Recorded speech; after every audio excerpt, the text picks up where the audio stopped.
Bulletin में आप सभी का स्वागत है। मैं हूं आपके साथ यशी शुक्ला। रुक करेंगे खबरों का, लेकिन उससे पहले एक नजर सुर्खियों पर। मन की बात कार्यक्रम में पीएम ने दिल्ली हिंसा का किया जिक्र, कहा तिरंगे का अपमान देख देश दुखी हुआ।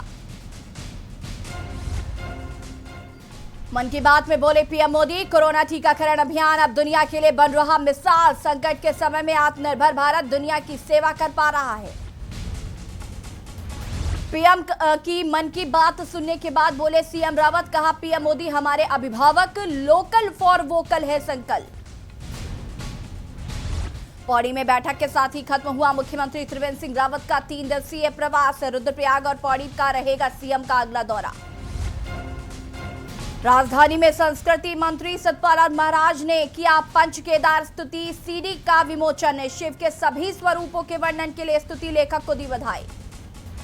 सरकार ने जारी की कोविड की नई एसओपी, बाहरी राज्यों से उत्तराखंड आने वालों के लिए पंजीकरण की व्यवस्था खत्म। आप देख रहे हैं के न्यूज, खबरों का सारथी।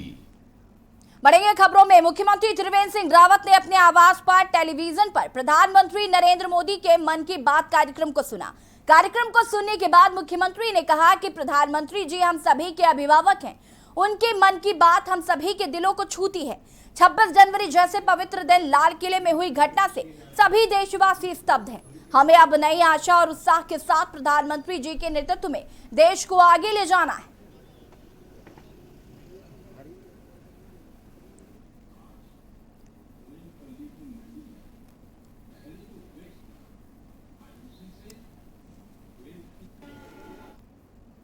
पूर्व सीएम व कांग्रेस के राष्ट्रीय महासचिव हरीश रावत का कुमाऊं दौरा आज से शुरू हो रहा है।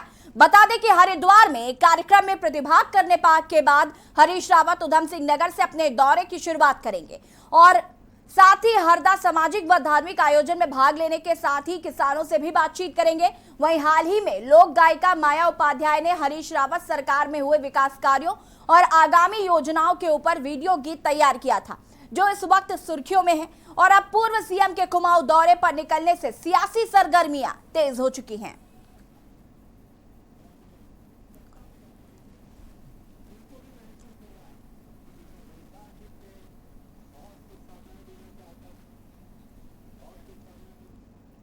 उत्तरकाशी में यमुना घाटी होटल एसोसिएशन पदाधिकारी ने राज्य मंत्री जगवीर भंडारी से बड़कोट पीडब्ल्यूडी गेस्ट हाउस में मुलाकात की। पदाधिकारियों ने राज्य मंत्री भंडारी के समक्ष अपनी मुख्य मांगे रखी और कहा कि कोरोना काल में बिजली, पानी, भवन कर के बिल माफ को लेकर कहा कि यात्रा काल में यमुनोत्री धाम में पुलिस द्वारा जगह जगह वाहनों की चेकिंग पर भी नाराजगी जताई।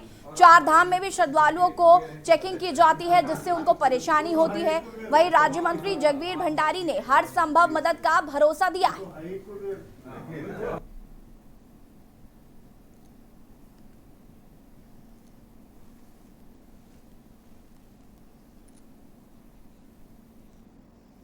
उत्तराखंड क्रांति दल के वरिष्ठ नेता शिव प्रसाद सोमवार के नेतृत्व में डोईवाला शुगर मिल के प्रबंधक निदेशक मनमोहन सिंह रावत से मुलाकात की और गन्ना किसानों के हित में गन्ने का मूल्य घोषित कर नए मूल्य से गन्ने का भुगतान करने की मांग की।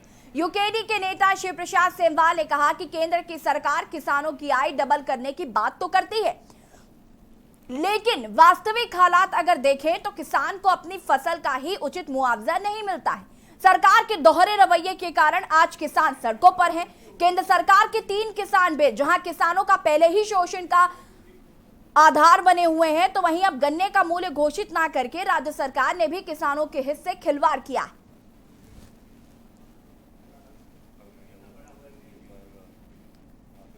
कहना था कि भाई किसानों के गन्ने का भुगतान जो है इस बार बढ़ा के किया जाए, लेकिन इन्होंने किसानों का जो अभी तक किसानों को भुगतान किया है वो बढ़ा के नहीं किया, पिछले रेट के आधार पे किया है। तो हमारा कहना है कि कम से कम न्यूनतम जो भुगतान है वो 350 रुपये प्रति क्विंटल किसानों के लिए किया जाना चाहिए और 15 दिन के अंदर अंदर जो है ये किसानों को जो रेट है वो डिसाइड हो जाना चाहिए कि इस रेट पे जो है किसानों को भुगतान किया जाएगा। जो वातावरण को प्रदूषण से बचाने के लिए ईंधन की खपत को कम करने के उद्देश्य से सरकार लगातार लोगों को जागरूक करने का प्रयास करती रहती है और इसी कड़ी में हरिद्वार में भारत पेट्रोलियम और पीसीआरए के संयोजन में एक साइकिल रैली का आयोजन किया गया, जिसे अधिकारी दीपक रावत ने हरी झंडी दिखाकर रवाना किया। साथ ही रैली में सभी प्रतिभागियों को पर्यावरण संरक्षण की शपथ भी दिलाई। इस पर जानकारी देते हुए मेला अधिकारी दीपक रावत ने कहा कि भारत पेट्रोलियम और पीसीआरए की ओर से ये एक अच्छा कदम है। इससे लोग ईंधन की कम से कम खपत करने के लिए जागरूक होंगे, वहीं साइकिलिंग से उनके स्वास्थ्य को भी लाभ होगा। स्वागत है, रुक करते हैं अपनी। बहुत बड़ी संख्या में यंगस्टर्स आए हुए, बहुत ही सार्थक और अच्छा कदम है। साइकिलिंग को बिग वे में प्रमोट करना चाहिए, पेट्रोलियम कंजर्वेशन को भी बिग वे में प्रमोट करना चाहिए। इससे है कि संदेश को आपके माध्यम से आप दूर दूर तक पहुंचाएं। Ministry of petroleum and natural gas के सक्षम महोत्सव में आज यहाँ पे साइकिलोथॉन का अरेंजमेंट किया गया था। इससे बेसिकली यंग बच्चों को, अडल्ट्स को साइकिल का सेहत के लिए क्या अच्छा सदुपयोग है, प्लस एनर्जी टिप्स, अपनी एनर्जी को बचाने के लिए। कुछ एनर्जी हमारे पास लिमिटेड है, ज़्यादातर तेल हम बाहर से आयात ही करते हैं, इसलिए उनको खुद तेल बचाने के टिप्स वगैरह दिए गए थे। और साइकिल चलाना एक सबसे बेस्ट थिंग है जो कि तेल बचाने के लिए है। एक तो सेहत भी बढ़िया रहती है, तो शॉर्ट डिस्टेंस के लिए साइकिल को बेसिकली प्रमोट करने के लिए ये रैली की गई है। खबर मंगलौर से है, जहां कृषि बिल कानून के विरोध में चल रहे आंदोलन को मजबूत करने के लिए 3 फरवरी को गुड़मंडी मंगलौर में किसानों की महापंचायत होने वाली है, जिसमें किसानों के कई संगठन एकजुट होकर महापंचायत में अहम फैसले लेंगे।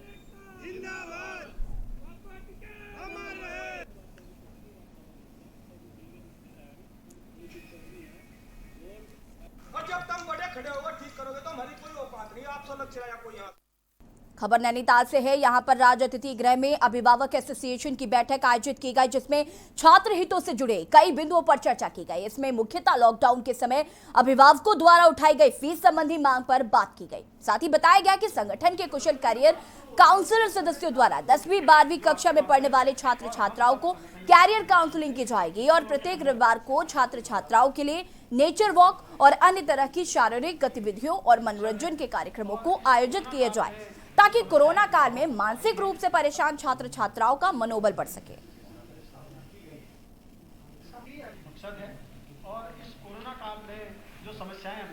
अभी हमारा एक लक्ष्य लेके हम चल रहे हैं।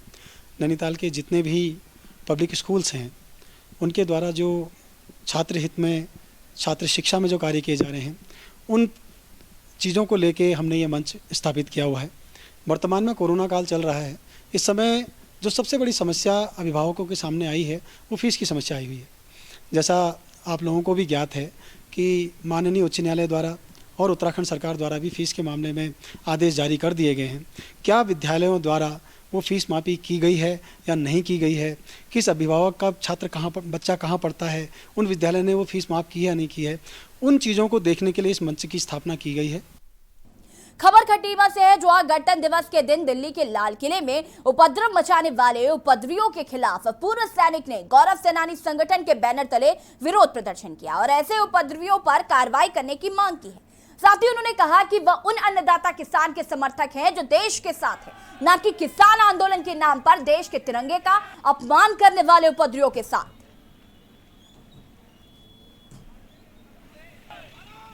जो 26 जनवरी के दिन हम गणतंत्र दिवस अपने दिल्ली में बिल्कुल एक देश की शान के हिसाब से हम वहाँ पर चल रहा था कार्यक्रम, और जो हमारे जो आर्यजक तत्व हैं, भारत के आर्यजक तत्वों ने जो वहाँ पर हमारे देश के झंडे का अपमान किया है, उसी के उपलक्ष्य में आज हम लोगों ने, पूर्व सैनिकों ने, यहाँ पर हमारा गौरव सेनानी संगठन ने उसके ऊपर आपत्ति किया है और हम भारत सरकार से निवेदन करते हैं कि उनको सख्त सजा मिलनी चाहिए।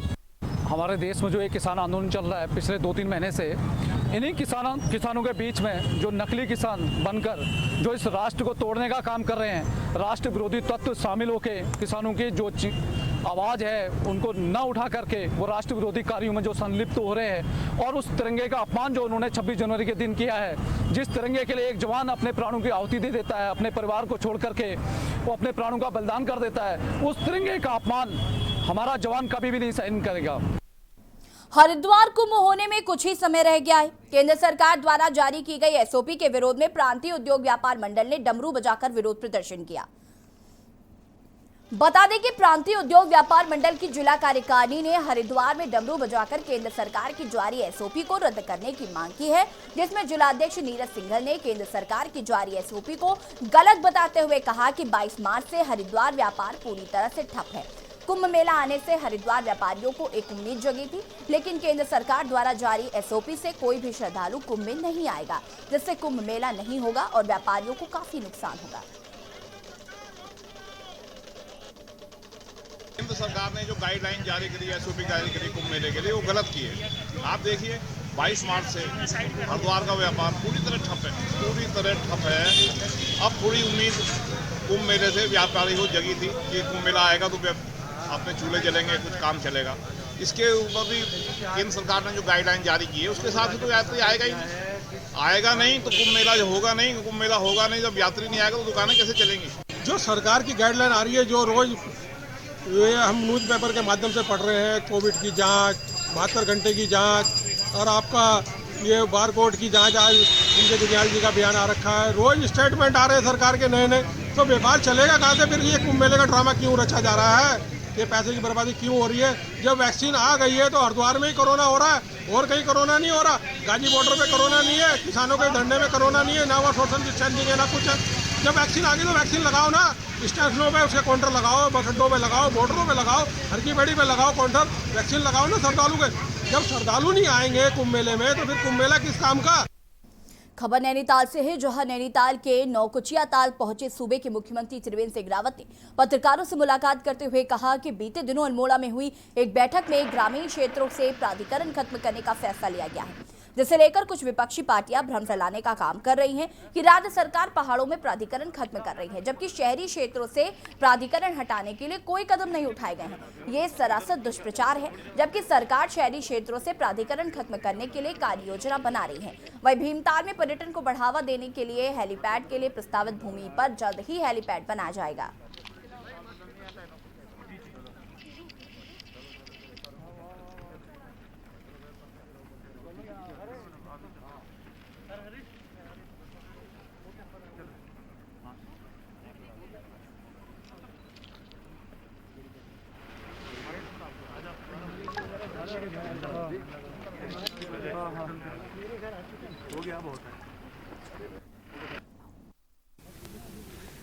हमारे उत्तर प्रदेश के जो एक प्रमुख सचिव हैं, एडिशनल चीफ सेक्रेटरी हैं, उनके एक पारिवारिक समारोह के लिए मैं यहाँ आया हूँ। पारिवारिक पर्वतीय क्षेत्र का दौरा अभी 2 दिन पहले मैं करके आया हूँ। गढ़वाल और कुमाऊं मंडल में 2 जनपदों का मैंने और वहाँ पर रात्रि विश्राम भी किया है, जनता की समस्याएं भी सुनी हैं और पार्टी वर्कर के साथ साथ जिलों के विकास कार्यों की समीक्षा की है।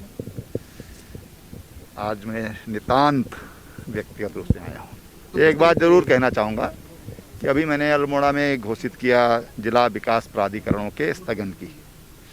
कुछ लोग ये भ्रम फैलाने की कोशिश कर रहे हैं और धरना प्रदर्शन भी कर रहे हैं, मुझे जानकारी मिली। अभी जब मैं यहाँ उतरा तो मुझे फ़ोन आया कि पहाड़ों के लिए कर दिया, मैदानों को छोड़ दिया।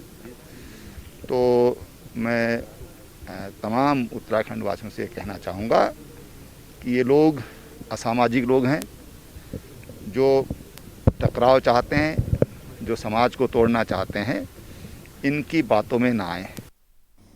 रुद्रपुर के पहाड़गंज में एक महिला की फांसी पर लटकती हुई लाश पड़ोसियों ने देखी तो क्षेत्र में हड़कंप मच गया। सूचना पर पहुंची पुलिस ने शव को फंदे से उतारकर कब्जे में ले लिया। बताया जा रहा है कि महिला ने आत्महत्या की है। फिलहाल पुलिस ने मौके पर पहुंचकर शव को पोस्टमार्टम के लिए भेज दिया है। घटनास्थल पर कोई सुसाइड नोट नहीं मिलने और आत्महत्या का कोई कारण स्पष्ट नहीं होने से रहस्य गहरा गया है। पुलिस मृतका के परिजनों से पूछताछ कर रही है।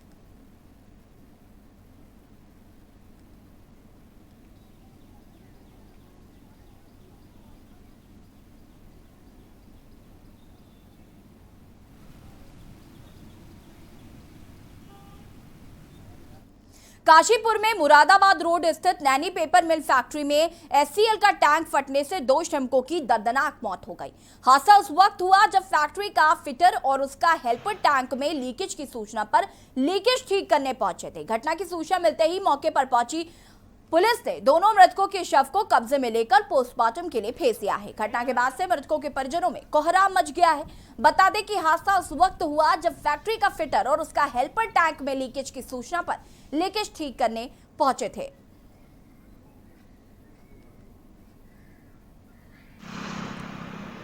सूर्या चौकी क्षेत्र में एक मिल है, पेपर मिल, नैनी पेपर मिल।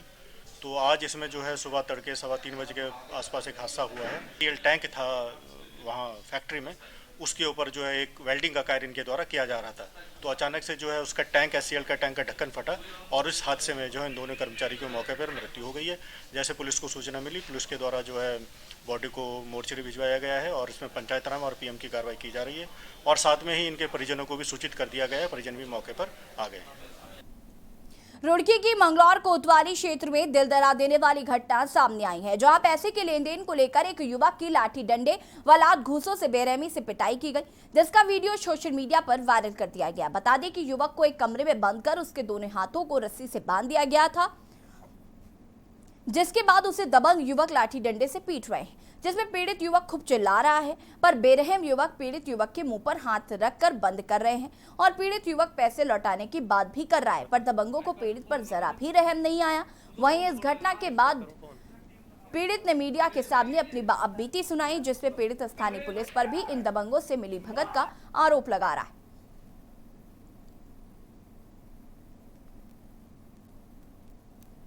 रुड़की का रहने वाला हूँ। मेरे पे एक के पैसे थे मंगलोर के 1,27,000 रुपये। उसका नाम है कबरेश, मंगलोर कुंडली का है वो।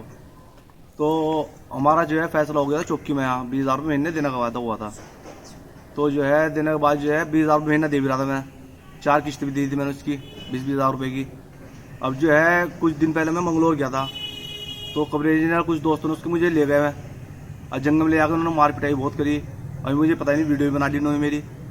देखिए, आपके माध्यम से वीडियो ये हमें प्राप्त हुई है और जैसा कि बताया जा रहा है कि ये वीडियो मंगलौर क्षेत्र की है। तो अभी मेरी चौकी प्रभारी से बात हुई है, उनके भी प्रकरण संज्ञान में नहीं है। इस वीडियो में कौन लोग हैं और इसको तस्दीक करने के बाद हम इसकी एक बार जांच कराते हैं, जांच के बाद ही अग्रिम कार्रवाई की जाएगी। मैं सब इंस्पेक्टर जो प्रभारी हैं वहाँ पे सजाद अली, उनको मैंने बताया है कि इसकी जांच करके और तत्काल मुझे रिपोर्ट दें। जो भी दोषी होगा, जिसने इसका कार्रवाई को की होगी, इस तरह का किया होगा, उसके विरुद्ध कार्रवाई होगी। और यहाँ पर वक्त हो गया एक छोटे से ब्रेक का, जल्द हाजिर होंगे।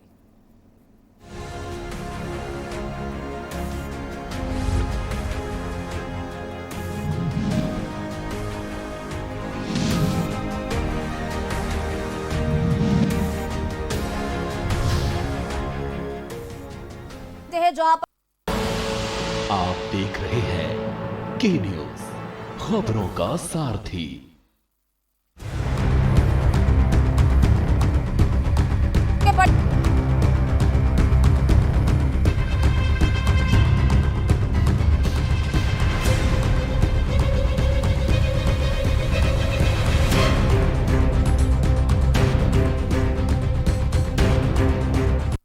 और खुशबू में झूम के भाई लेके आए गोल्डी मसाले, खुशबू और स्वाद ऐसा तो रिश्तों में गुस्सा कैसा। खुदी को आजमाया है तो ये अंदाज आया है, खुदी को आजमाया है तो ये अंदाज आया है। तुम में भी मैं हूँ, शुद्ध प्लस पान मसाला।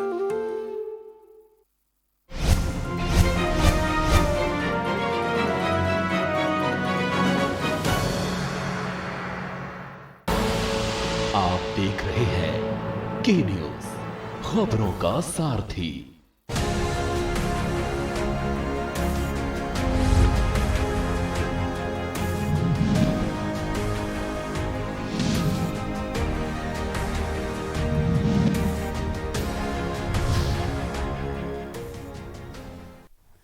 ब्रेक के बाद एक बार फिर से आप सभी का स्वागत है। बढ़ेंगे खबरों की ओर। सीएम त्रिवेंद्र सिंह रावत ने मुख्यमंत्री आवास स्थित जनता दर्शन हॉल में उत्तराखंड सिख कोऑर्डिनेशन कमेटी के 2021 के कैलेंडर का विमोचन किया। इस दौरान सीएम त्रिवेंद्र सिंह रावत ने कहा कि सिख कोऑर्डिनेशन कमेटी द्वारा कैलेंडर के माध्यम से उत्तराखंड के गुरुद्वारों एवं ऐतिहासिकता को लेकर अच्छा चित्रण किया गया है।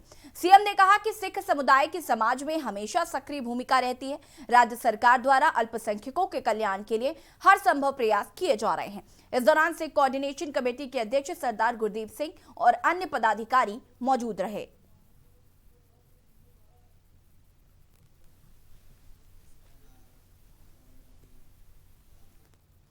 रुद्रपुर पहुंचे प्रदेश व्यापार मंडल के प्रदेशाध्यक्ष संजीव चौधरी ने प्रेस वार्ता कर आरोप लगाए हैं कि उत्तराखंड में कार्यरत व्यापार मंडल अपनी प्रासंगिकता खो चुके हैं और इन संगठनों के पदाधिकारी राजनीतिक पार्टियों के एजेंट बनकर काम कर रहे हैं। इन्हें व्यापारियों के हिस्से कोई सरोकार नहीं है। कोरोना काल में सबसे अधिक नुकसान झेलने वाले व्यापारियों के लिए सरकार ने कोई राहत की घोषणा नहीं की है। व्यापारी उनके लिए मात्र चंदा उगाने का साधन है। संजीव चौधरी ने कहा कि सूबे के 2 सबसे बड़े व्यापारिक संगठन उद्योग व्यापार मंडल व देवभूमि व्यापार मंडल के पदाधिकारियों ने व्यापारियों को छलने का कार्य किया है। कोविड काल में लॉकडाउन लगने से सूबे के व्यापारियों की कमर टूट गई है। देवभूमि में पर्यटन बंद होने से व्यवसायियों को खाने तक के लाले पड़ गए हैं, मगर व्यापारिक संगठनों के पदाधिकारियों ने सरकार से कोई राहत इन व्यापारियों को नहीं दिलवाई है और ये नेता मात्र अपने हितों को साधने के लिए लंबे समय से इन संगठनों पर कब्जा किए बैठे हैं। राजनीतिक दलों के हाथों की कठपुतली बने हुए हैं। सदैव राजनीतिक दलों को आर्थिक रूप प्रदेश सरकार से मांग कर रहे हैं, पूरे प्रदेश में भ्रमण करके सरकार किसानों के और मजदूरों की तर्ज पर व्यापारियों के लिए भी एक आर्थिक पैकेज की घोषणा करें। प्रत्येक व्यापारी को 1-1 लाख रुपए सरकार सीधे उनके खाते में डाले। व्यापारी भी इस कोरोना में बहुत बुरे तरीके से टूटा है। हमारे तो शटर ही नहीं खुले, दुकानें नहीं चली, हमारे होटल नहीं खुले, हमारी गाड़ियाँ नहीं चली, हमारे वेटर्स, हमारे धोबी सब इस लॉकडाउन में बहुत परेशान रहे हैं। तो सरकार आर्थिक पैकेज की घोषणा करे। दूसरा, बिजली, पानी और स्कूलों की फीस को लॉकडाउन टाइम के पूरी तरह माफ़ किया जाए। और अब खबर लक्सर से है, जहां पर अवैध खनन व ओवरलोडिंग की रोकथाम के लिए चलाए जा रहे अभियान के अंतर्गत तहसीलदार सुशीला कोठियाल ने हरिद्वार लक्सर मार्ग पर 2 अवैध खनन से भरे वाहनों को सीज कर दिया है। आपको बता दें कि लक्सर में अवैध खनन का कारोबार लगातार प्रशासन की धरपकड़ की कार्रवाई के बाद भी पूरी प्रगति पर है। वहीं इस संबंध में तहसीलदार सुशीला कोठियाल ने बताया कि अवैध खनन की शिकायतें लगातार मिल रही हैं और उन पर कार्रवाई भी की जा रही है। खनन की शिकायतें प्राप्त हो रही थी और उच्च अधिकारी द्वारा भी अवैध खनन पर नियंत्रण के लिए दिशा निर्देश जारी किए जा रहे हैं। इसी के दृष्टिगत मेरे द्वारा रात्रि भ्रमण किया गया। रात्रि भ्रमण के दौरान लगभग 12:30 बजे 12:20 के करीब सुल्तानपुर लक्सर मोटर मार्ग पर 2 वाहन अवैध खनन रेत बजरी ले जाते हुए पकड़े गए और कोई भी वैध उनके पास प्रपत्र नहीं था, इसलिए उनको अवैध खनन निवारण अधिनियम के तहत। खबर देहरादून से है, जहां बीजेपी के खानपुर विधायक कुंवर प्रणव सिंह चैंपियन पर उनके पड़ोस में रहने वाले परिवार ने गंभीर आरोप लगाते हुए चैंपियन के खिलाफ डीआईजी गढ़वाल से शिकायत दर्ज कराई है। परिवार का आरोप है कि चैंपियन ने उन्हें जान से मारने की धमकी देते हुए उनकी संपत्ति पर कब्जा कर लिया है। इतना ही नहीं, चैंपियन ने उनके परिवार पर मुकदमा भी दर्ज करवा दिया है। वहीं डीआईजी गढ़वाल नीरू गर्ग का कहना है कि पूरे मामले को लेकर एसएसपी हरिद्वार को निर्देशित कर जांच के आदेश दिए गए हैं। देखिए, ये लंढौरा क्षेत्र के ये लोग आए थे। संजय अग्रवाल और अजय अग्रवाल के फैमिली मेम्बर्स थे। ये इन लोगों की शिकायतें कुछ वहाँ के लोकल एमएलए के अगेंस्ट थी। मैंने एसएसपी हरिद्वार को निर्देशित कर दिया है कि इसमें पूरी निष्पक्ष जांच करके जो भी कार्रवाई हो वो त्वरित की जाए। कि भगवानपुर थाना क्षेत्र के सिकरौड़ा निवासी एक व्यक्ति को परिजनों द्वारा घायल अवस्था में रुड़की के सिविल अस्पताल में भर्ती कराया गया, जिसे गोली लगी थी। इस पर परिजनों का कहना है कि व्यक्ति को खुद की लाइसेंसी बंदूक से गोली लगी है, जबकि सूत्रों की माने तो युवक दोस्तों के साथ शिकार पर गया था और वहीं सीने और जांघ पर गोली लगने के कारण मामला संदिग्ध बताया जा रहा है। सिकरौड़ा का है, भगवानपुर थाने के अंदर आता है। अभी उनके दाहिने थाई में और राइट साइड चेस्ट में फायर आर्म इंजरी है, जो प्राथमिक जांच में पता लगा है। बाकी पेशेंट की स्थिति को देखते हुए मरीज को अभी हमने हायर सेंटर रेफर किया है। उत्तराखंड के बुलेटिन में फिलहाल इतना ही। देखते रहिए के न्यूज़ इंडिया। नमस्कार।